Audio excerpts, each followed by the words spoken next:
Kasako Media, tunaangazia maisha, tunaandika kesho.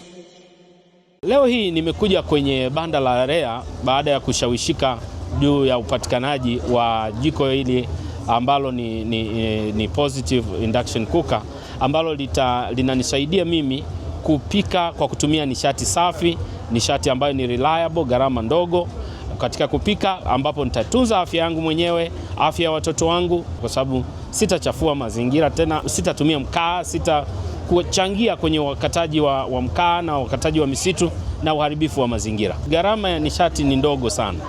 Kama unaweza ukatumia uniti moja kwa saa nzima, una haja gani tena ya kununua mkaa ambao kopo moja unanunua shilingi 1000 na unaweza usimalize kupika, au kamaliza kupika lakini ikawa imeishia hapo, kesho tena unatakiwa kufanya kitu kama hicho. Kama inawezekana, kwa kweli, kama wanaweza wakapata ujumbe huu, waje kwa wingi kwenye banda la REA, kwa sababu ni mahali ambapo wataweza kujipatia majiko haya ambayo yana nishati safi. Kasako Media, tunaangazia maisha, tunaandika kesho.